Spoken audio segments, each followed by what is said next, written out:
بالله من الشيطان الرجيم بسم الله الرحمن الرحيم وإنهم لما ليوفينهم ربهم أعمالهم إنه بما يعملون خبير. اور بے شک ان سب کو تمہارا رب ان کے اعمال کا پورا بدلہ دے گا، اور بے شک وہ ان کے تمام اعمال سے خبردار ہے۔ پیچھے آپ سن چکے تھے، اللہ رب العالمین نے فرمایا کہ تصدیق کرنے والے ہوں یا تکذیب کرنے والے ہوں، ان سب کو قیامت کے دن اللہ رب العالمین ان کے اعمال کی پوری جزا دے گا۔ تصدیق کرنے والوں کو ان کی تصدیق کی بنا پر فرمایا جنت ملے گی، اور انکار کرنے والوں کو ان کے انکار کی وجہ سے جہنم نصیب ہوگی۔ بے شک اللہ تعالیٰ ان کے تمام اعمال سے خبردار ہے اور اس سے کوئی چیز پوشیدہ نہیں۔ اس آیت میں کل بھی آپ نے سنا تھا دو ہی گروہ ہوں گے، ایک یا تو سعید ہوگا یا شقی ہوگا۔ تو فرمایا کہ اس آیت میں نیکیاں کرنے والوں اور تصدیق کرنے والوں کے لیے تو بشارت ہے کہ وہ نیکی کی جزا پائیں گے، اور کافروں اور تکذیب کرنے والوں کے لیے وعید ہے کہ وہ اپنے عمل کی سزا میں گرفتار ہوں گے۔ آگے ارشاد فرمایا وَاسْتَقِمْ كَمَا أُمِرْتَ وَمَنْ تَابَ مَعَكَ وَلَا تَطْغَوْا إِنَّهُ بِمَا تَعْمَلُونَ بَصِيرٌ۔ تو تم ثابت قدم رہو جیسا تمہیں حکم دیا گیا ہے، اور جو تمہارے ساتھ رجوع کرنے والا ہے، اور اے لوگو تم سرکشی نہ کرو، بے شک وہ تمہارے کام دیکھ رہا ہے۔ اس آیت میں اللہ رب العالمین نے اپنے محبوب سے فرمایا اے حبیب صلی اللہ علیہ وسلم، آپ اپنے رب کے دین پر عمل کرنے اور اس کے دین کی دعوت دینے پر ایسے ثابت قدم رہیے جیسے آپ کو آپ کے رب نے حکم دیا ہے، اور آپ کی امت میں سے بھی جو آپ پر ایمان لایا اسے بھی چاہیے کہ وہ اللہ کے دین اور اس کے احکام کی بجا آوری پر ثابت قدم رہے۔ حضرت سفیان بن عبداللہ ثقفی رحمۃ اللہ علیہ فرماتے ہیں کہ میں نے رسول کریم صلی اللہ علیہ وسلم سے عرض کی کہ مجھے دین میں ایسی بات بتا دیجیے کہ پھر کسی سے دریافت کرنے کی حاجت نہ رہے، تو میرے آقا نے انہیں ارشاد فرمایا کہ آمنت باللہ، کہ میں اللہ پر ایمان لایا، کہہ اور اس پر قائم رہے۔ اور اسی بات کو اگر اور سمجھنا ہو تو اس آیت میں یہ سمجھایا گیا کہ ایمان اور احکام اسلام پر ثابت قدمی یہ انتہائی ضروری ہے۔ جیسے کہ قرآن پاک کی بہت سارے مقامات ہیں، لیکن ایک آیت آپ کے سامنے رکھتا ہوں 24ویں پارے کی۔ فرمایا ان الذین قولوا، کہ دین پر ثابت قدم جو رہتے ہیں اور اعمال پر احکام اسلام پر ثابت قدم رہتے ہیں، ان کے لیے اللہ نے کیا فرمایا؟ فرمایا ان الذین قولوا ربنا اللہ، کہ بے شک وہ لوگ جنہوں نے کہا کہ ہمارا رب اللہ ہے، استقاموا، پھر وہ اس پر ثابت قدم رہے، تو فرمایا تتنزل علیہم الملائکۃ الا تخافوا ولا تحزنوا وابشروا بالجنۃ التي کنتم توعدون۔ تو پھر فرمایا ان پر فرشتے اترتے ہیں اور وہ کہتے ہیں کہ تم نہ ڈرو اور نہ غم کرو، اور اس جنت پر خوش ہو جاؤ کہ جس کا تم سے وعدہ کیا جاتا تھا۔ یہاں پر دین اسلام پر ثابت قدم جب رہ سکتا ہے تو کیسے رہ سکتا ہے؟ اس کے لیے علماء نے لکھا کہ اس کے لیے چند اسباب ہیں کہ دین اسلام پر ثابت قدمی کیسے مل سکتی ہے۔ تو علماء نے کہا کہ 10 چیزیں ہمیں یاد رکھنی چاہیے۔ نمبر 1، علم دین حاصل کرنا۔ جب تک علم دین نہیں ہوگا، دین پر اور احکام اسلام پر ثابت قدمی نہیں مل سکتی۔ نمبر 2، کثرت سے مسجد میں حاضر ہونا، یہ دوسری بات۔ تیسری بات علماء نے کہا زبان کی حفاظت کرنا۔ نمبر 4، کفر اور گناہوں سے بچنا۔ نمبر 5، کافروں، بد مذہبوں اور فاسق اور فاجر لوگوں سے تعلقات نہ رکھنا۔ نمبر 6 فرمایا اپنی نفسانی خواہشات کی پیروی سے بچنا۔ اور نمبر 7، کہ اگر کوئی مصیبت آ جائے یا تکلیف اسے آ جائے تو اسے اللہ کی طرف سے سمجھنا اور اس آزمائش پر صبر کرنا۔ اور 8ویں بات فرمایا کہ اللہ کی رحمت سے کبھی مایوس نہ ہونا۔ نمبر 2 فرمایا لمبی امیدیں نہ رکھنا، کہ انسان لمبی لمبی امیدیں باندھتا ہے، کہا یہ نہ رکھے۔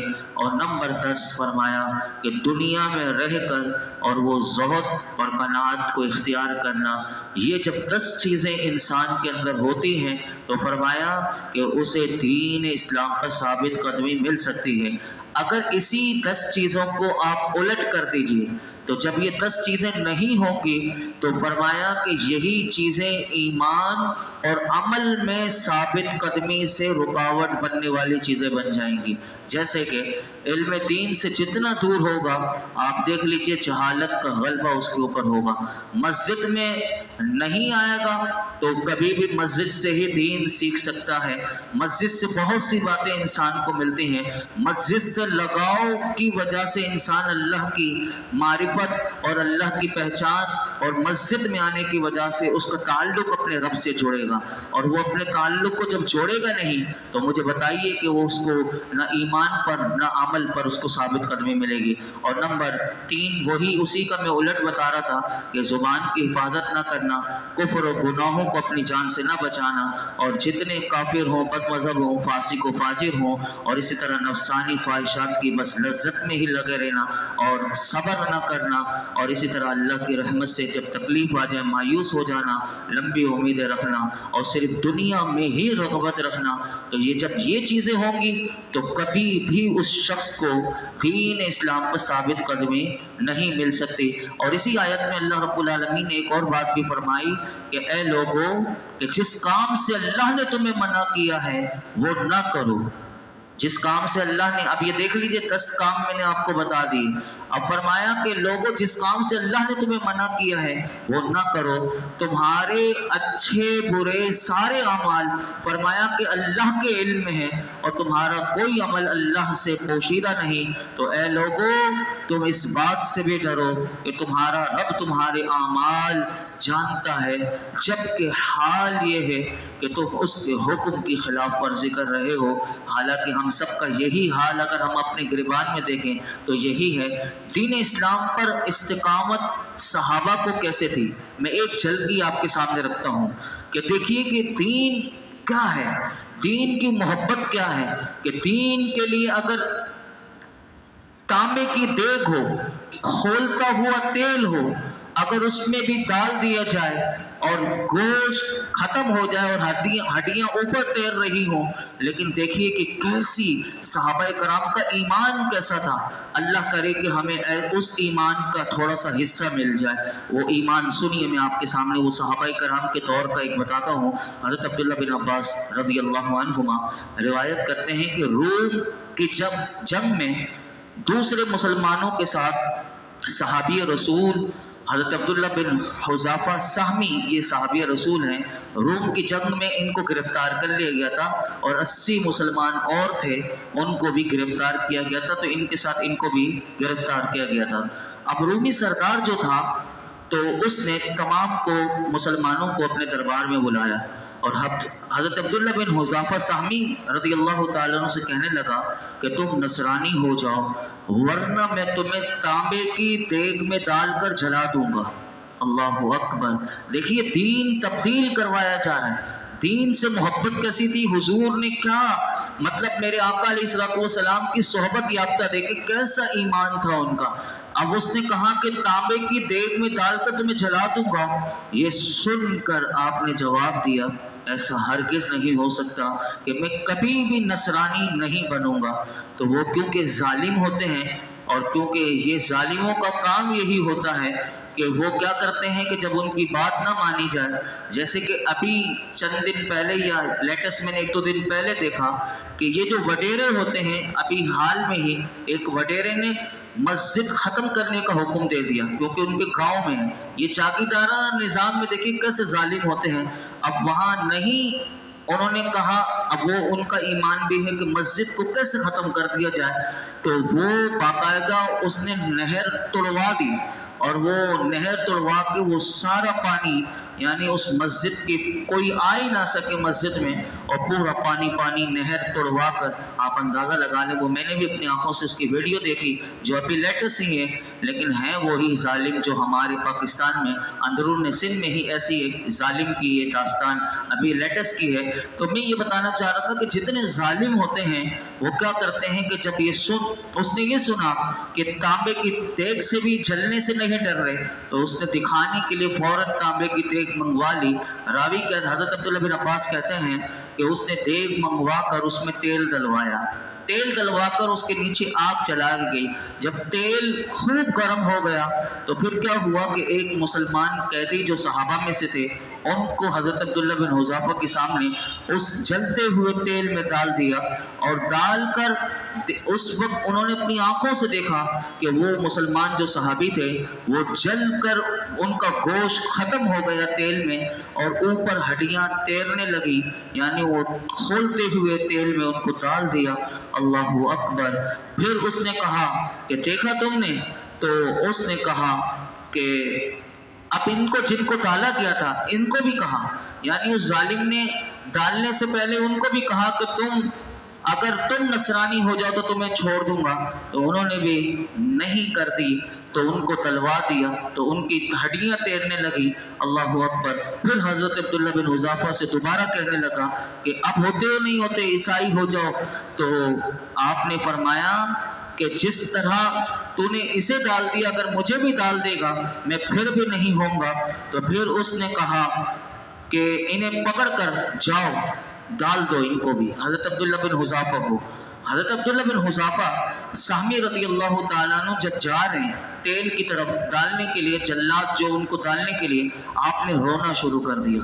اب وہ جلاد جو تھا وہ سمجھا شاید ابھی اپنا دین تبدیل کرنے والے ہیں، اس نے جا کر اس سردار کو بتایا کہ یہ تو رو رہے ہیں، تو وہ بڑا خوش ہو گیا کہ دیکھا میں نے میرے ظلم کو دیکھ کر وہ تبدیل ہو جائیں گے، تو بولا ان کو لے کر آؤ۔ تو جب حضرت عبداللہ بن حذافہ کو لایا گیا تو اس نے کہا کہ دیکھا نا میں نے کہا تھا پہلے مان لیتے، تو آپ نے کہا کہ میں تو اس وجہ سے تو میں نہیں رو رہا، تو کہا تیرے رونے کی وجہ کیا ہے؟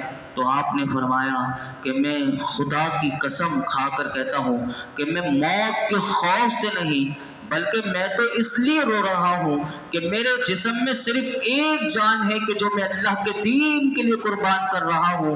ارے مجھے تو یہ پسند تھا کہ میرے جسم میں 100 جانیں ہوتی اور تو ایک ایک کر کے میری ساری جان لے لیتا اور میں سب اللہ کے نام پر قربان کر دیتا۔ اللہ اکبر۔ تو اس نے جب یہ دیکھا تو اس نے دیکھا کہ یہ اس کو تعجب ہوا کہ اپنے دین سے اتنی محبت ہے اور یہ خوشی سے اپنے دین کی خاطر اپنی جان کو بھی قربان کرنے کے لیے تیار ہے۔ اب اس نے اگلا لالچ دیا اس ظالم نے، اور ظالم نے کہا کہ میں اپنی بیٹی سے تیرا نکاح کر دوں گا، اس سے شادی کر دوں گا اور اس پوری حکومت روم کی حکومت میں سے تجھے حصہ بھی دے دوں گا اگر تو نصرانی ہو جا۔ تو آپ نے یہ پیشکش بھی اس کی ٹھکرا دی۔ پھر اس نے تیسری پیشکش دی، اور تیسری یہ پیشکش کی کہ چلو تم یہ بھی نہیں کرتے تو میرے سر کو بوسہ دے دو، یعنی یہاں میرے سر کو چوم لو تو میں تمہیں بھی چھوڑ دوں گا، تمہارے سارے مسلمان ساتھیوں کو بھی چھوڑ دوں گا۔ آپ نے کہا کہ تو ایسا ہی کرے گا؟ تو اس نے کہا کہ ہاں میں یقین دہانی کراتا ہوں کہ تو اگر ایسا کرے گا تو میں یہی کہ میں سب کو آزاد کر دوں گا۔ چنانچہ آپ نے سارے مسلمانوں کو بچانے کی نیت سے اور آپ نے اس کے سر کو بوسہ دیا، اس نے آپ سب کو چھوڑ دیا۔ جب مدینہ منورہ پہنچتے ہیں دور امیر المؤمنین کا ہوتا ہے، فاروق اعظم کا۔ اللہ اکبر۔ تو فاروق اعظم جب اسے دیکھتے ہیں تو کیونکہ انہیں تو پہلے سے پتہ چل چکا ہوتا ہے، آپ کھڑے ہو کر ان کے سر کو بوسہ دیتے ہیں اور اتنے خوش ہوتے ہیں کہ پھر تمام صحابہ ان کے سر کو بوسہ دیتے ہیں۔ یہ ہے دین کی محبت، یہ ہے دین کو جب سمجھا ہوا ہوتا ہے تو فاستقم کما امرت، کہ ایسے لوگ ہوتے ہیں کہ جو دین اسلام پر ثابت قدمی ہوتی ہے، ہمارا ایمان تو متزلزل ہو جاتا ہے کہ ہماری تو ہوش و حواس اڑ جاتے ہیں کہ جب ہمارا تو عہدہ منصب جانے کا ہو جائے۔ اللہ ہمیں ان عہدے منصبوں سے اللہ محفوظ فرمائے اور ہمیں اپنے دین کے لیے ثابت قدمی عطا فرمائے اور دین کی صحیح سمجھ اللہ ہمیں عطا فرمائے۔ الحمدللہ رب العالمین والصلاة والسلام علی سید الانبیاء والمرسلین وعلی آلہ واصحابہ اجمعین۔ یا اللہ پاک جو کچھ سنایا اس میں کوئی غلطی کوتاہی ہو معاف فرما، اپنی بارگاہ میں قبول فرما۔ اللہ ہمیں قرآن سے محبت عطا فرما، ہمیں قرآن حکیم کی تلاوت کی توفیق نصیب فرما، شب و روز اس کی تلاوت کرنے، سمجھنے، عمل کرنے کی توفیق عطا فرما، ہمیں قرآن حکیم کا قدردان بنا دے۔ اللہ اس کا فیضان ہمیں نصیب فرما، یا اللہ اس کے فیضان کی برکت سے ہمیں قرآن کی برکت سے علم و حکمت عطا فرما، علم و حکمت عطا فرما، علم و حکمت عطا فرما، علم نافع عطا فرما، ظالموں کے ظلم سے، شریروں کے شر سے محفوظ فرما۔ آج تک جتنی دعائیں کی ہیں آئندہ کریں گے سب دعاؤں کو قبول فرما۔